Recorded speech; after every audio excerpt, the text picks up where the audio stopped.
Hey guys, welcome back to my walkthrough of Capitalism and Freedom by Milton Friedman. For those of you unfamiliar, this is an unscripted sort of summary of the book. To that end, it's kind of doubles as a public speaking exercise, and so the quality is a little bit less direct than is normally the case. I'm going to try to keep these shorter, or breakdowns a little shorter, probably under 5 minutes, so it doesn't go super long. Without further ado, let's get into it. So chapter 6 is about the role of government in education. The chapter begins with Friedman sort of establishing that there are grounds for justification for the government's involvement in education. He primarily cites neighborhood effects, positive neighborhood effects, that is, in the sense that educating the populace to a certain extent has broad positive effects on the democratic society.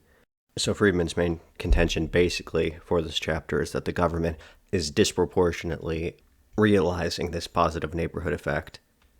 So he breaks down potential government action into three things: the imposition of minimum required levels of schooling, so basically a coercive element, which he says is fine for the positive neighborhood effect reasons, the financing of that schooling if people are unable to pay for it, and finally, the administration of the actual schooling itself, as in by government-run institutions. And the latter point, the administration of education by the government, Friedman thinks is completely unjustified.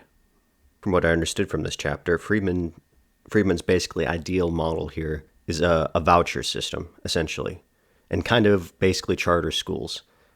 So he thinks that the government should basically be funding certain privately run institutions, but they'd be publicly funded, but not publicly run. And likewise, he supports school vouchers. He seems to be a very early proponent of that system in the United States. The idea being that the government would essentially give a minimum sum of money for these basically charter schools, or just think of like your basically the amount of money needed to attend a public school, essentially, the government will give. And the idea is that if they wanted to pay extra in addition to this minimum sum that everyone's getting, then they would be able to essentially choose their schools, among them private. From here, he kind of addresses some potential objections to this model, namely that having school choice would sort of promote class and potentially racial segregation, but Friedman disagrees to the extent that he thinks it would be better than the current system, in the sense that under the present system, where you go to school is largely location-based, and so that means low-income people are basically going to the same school. So he says that under a school choice / school voucher system, that there would be more integration because a potentially low-income person could save a relatively small sum of money in addition to the minimum fund that the government would be giving them to send their child to a better school if they desired. He also says that the problem of teachers' salaries could perhaps be remedied by denationalizing the school system, that is, taking out of government administration, because it's nationally done. There's sort of a pay scale, and he says that the poor teachers get paid too much and the good teachers get paid too little, mostly because it's not based on merit. If it was denationalized, teachers' salaries could perhaps be based less on certificates, degrees, and seniority. Of course, he goes into more things. Like I said, I'm just trying to provide a basic summary and practice speaking completely off the cuff. Next, he talks about vocational schools, which he straight up says that the government has absolutely no business to, as there's basically no neighborhood effect for that type of training. It's mostly a personal benefit for the person pursuing it. But there is great benefit to investing in human capital, but it turns out to be quite a risky endeavor because there's lots of social and ethical and I guess you would say biological constraints that separates human capital from physical capital. Then how would people pay for training like that in vocational schools? He essentially proposes like independent firms that would like sponsor people, like Renaissance painters or something, that you would apply for. Well, the problem really with the government paying for this stuff is that, like I said, the benefit pretty much exclusively accrues to the trainee, but it's being publicly funded, so they bear none of the cost and reap all of the benefit. Yeah, so that pretty much covers a lot of the main stuff on it. Like I said, not everything. So with that, we'll move on to the next chapter.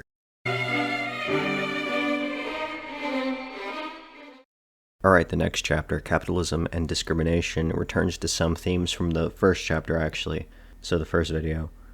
About how essentially the market is unparalleled in its ability to even the playing field and represent people and their preferences much better than the government can in his view. The idea is that in a capitalist society, it's theoretically financially disadvantageous to discriminate against a certain minority of people.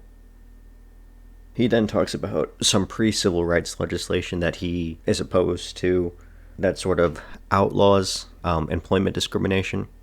He doesn't like the coercive elements of that. He thinks that it's kind of nebulous, really, that the government could observe and measure so-called negative harm in the sense that positive harm is explicit use of force, and negative harm is the idea that if you deprive someone of something, that they would be negatively affected. So if you discriminate against who you hire, the idea would be that the potential employee would be harmed to some extent. And he says the government can't really ascertain that, and that he doesn't think the government should be in the business of controlling who people can hire. He disagrees with discriminatory hiring practices, but he thinks that, one, it is economically, like I said, inefficient, and two, because it's economically inefficient, if a rival business opens up or hires people without the premium that the first company's essentially putting on itself for its labor, they'll be able to run cheaper and therefore outcompete the first discriminatory company. And three, he thinks that the people can sort of decide which businesses to patronize based upon their values. He then goes on to touch about segregation in schooling. He says that because effectively the government administers most schools that people are actually going to, that is public schools, they're in the position where they essentially are forced to either enforce segregation or integration. Friedman says that he doesn't want either enforced segregation or enforced integration because he just doesn't think the government should be in that business. But obviously, between the two, if one has to be chosen, he chooses integration. And then he returns to his topic from the previous chapter about school choice and school vouchers and private schools and charter schools and how that would slowly wear down the demarcation lines for race and class and all the rest. But the key is gradually, in his view. Alright, so we kind of sped through that one, and I guess we'll move on.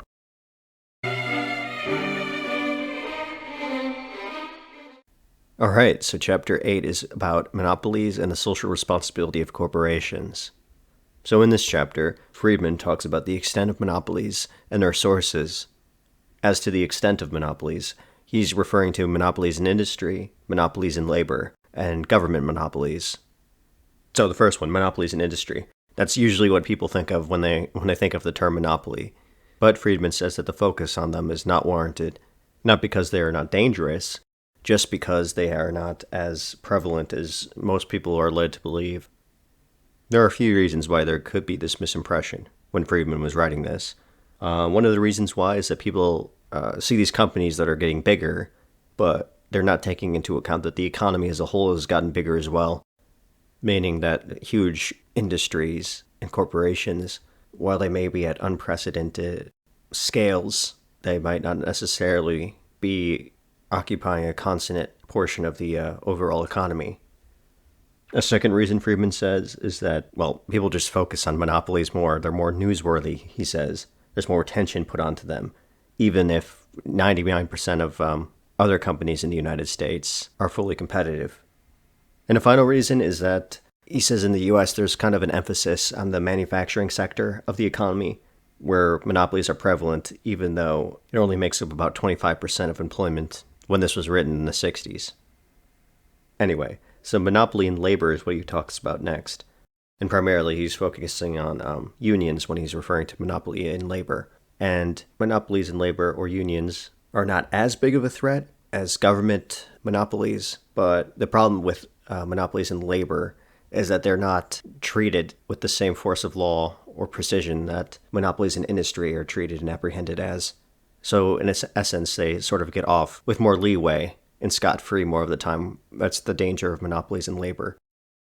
Then he goes into some more details here. He talks about how when unions raise wages, it kind of almost necessarily means a proportionate decrease in wages for others, right? Because if you increase the wages, they're probably going to hire less people if there's not a clause that prevents them from firing some, which means that the fired people are seeking jobs elsewhere, which puts a downward pressure on the demand for labor from other people, which means that they don't necessarily need to tweak their wages. And then he also talks about instances from history where unions have effectively controlled supply, like the coal union preventing its workers from working to keep the supply of coal low so as not to hurt their payment, effectively unduly tampering with the natural price and supply of market goods. So moving on to the most dangerous monopoly. So we talked about industrial and labor monopolies. He says the most dangerous one are government and government-supported monopolies. So he has his favorite ones. He cites like the Post Office, the Interstate Commerce Commission, the Federal Communications Commission, all the rest of that type of stuff. He talks about how the government basically acts as a monopoly, by like putting quotas on the amount of oil that can be mined in the U.S. And that's kind of just another way of controlling price and supply once again. So as to the sources of monopolies, there's three. There's technical considerations, there's direct and indirect government assistance, and there's private collusion. So I think we talked about technical monopolies in the first video. Monopolies that occur naturally due to difficulties of breaking into business or logistical difficulties like sewage, where you can't really have competing sewage lines or power lines and whatnot.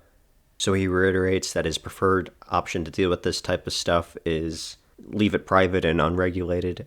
Not because it's a good thing, but just because it's the least of the three bad options, I reckon.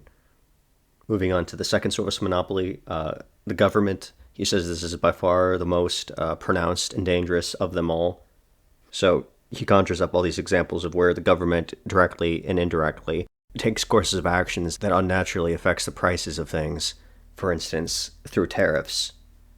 And then he talks about tax structure and how that sort of creates these odd incentives for businesses that are a little detrimental to the free flow of capital and probably hurt smaller businesses. And then he goes into how the government can basically enforce monopolies in industry and labor by protecting unions unfairly and providing the, I guess you would say, legal backbone to industrial price fixing practices.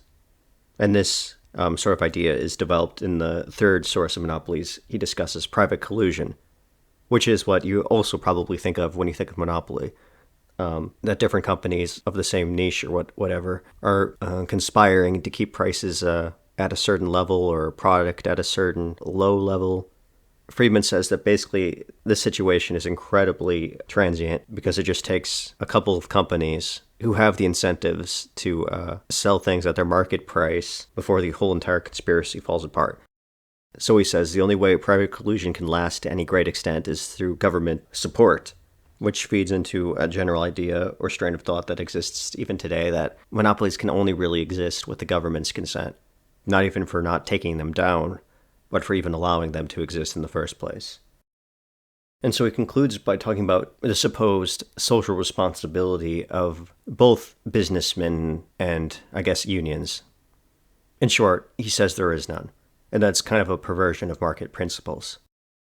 So he says that business leaders are there to serve the interests of their stockholders, and that unions are there to represent the interests of their union members.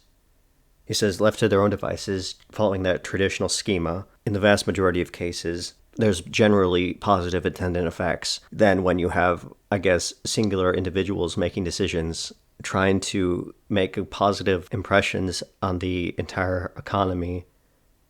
If they're just going to give money to a cause with company profits or whatever, wouldn't it be better just to give that money back to the stockholders through dividends or whatever so they can do that themselves?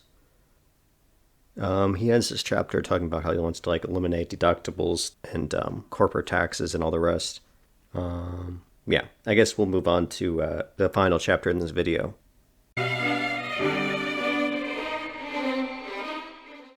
And our final chapter is about occupational licensure. So basically, Friedman says that we have essentially recreated the medieval guild system in the United States through the requirement of license for various occupations, like the medical field, owning a restaurant, and all the rest, stuff like that. This is often framed as being in the interest of the consumer for our protection, but in reality, as Friedman points out, it's largely advocated for and championed by members of the profession. They're the ones who are the most passionate advocates for there being licensure needed for their occupations. To that end, the boards that often regulate this are imbued with power from the government and made up of members of the profession. So your medical associations, the bar association, stuff like that.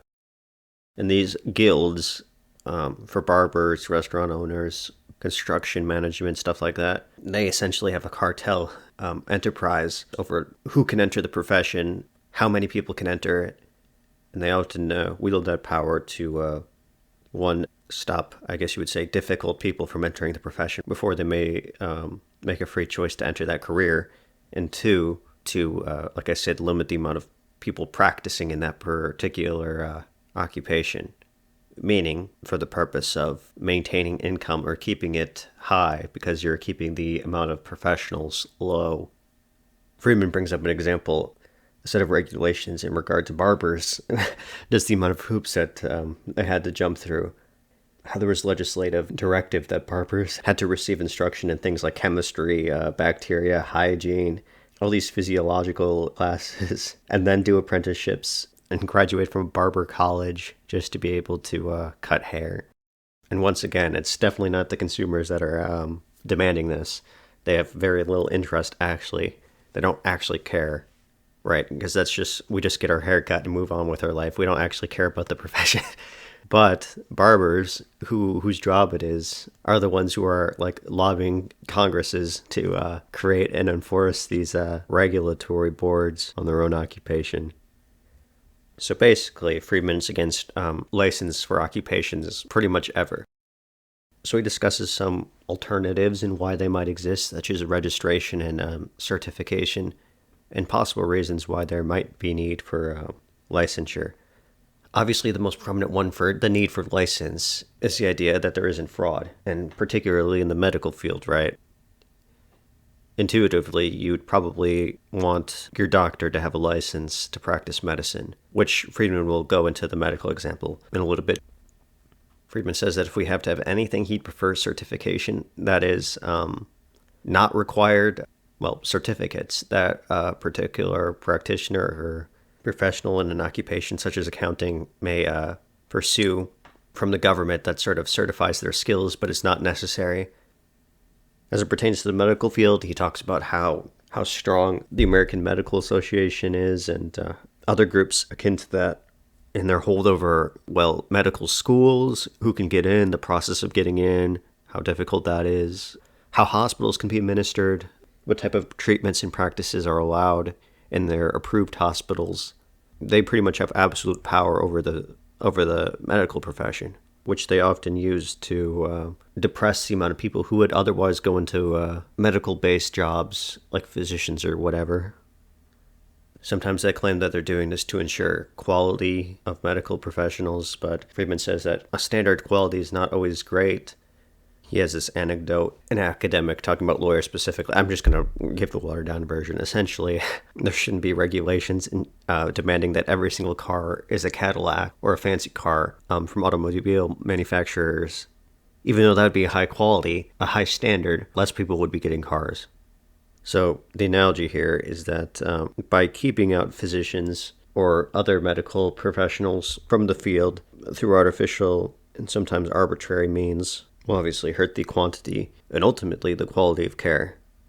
Why is that? Well, because obviously the physicians or medical professionals are being spread thin because, there could naturally be more of them to handle more people, but also because there's lots of things that like technicians can do that are locked behind license. So that, in a sense, that kind of decreases the quality of care because, it obviously could be better. And he talks about how in like an alternative world where we never had license, how people could sort of decide and determine which were good physicians and all that. He says that basically the system as we have it now. Just taking a whole bunch of tests in college decades ago does not really actually tell you how good your doctor is. So anyway, so like to wrap it all up, he's against license. He doesn't think you should need a license to practice medicine or own a restaurant or be a barber. He thinks they pretty much only do harm, and any of the benefit they could do could be addressed through limited registration or potentially certification, though he would be worried about those developing into license requirements in the future. And so that concludes the 4 chapters from the book. Thank you for watching. I hope you have a good one.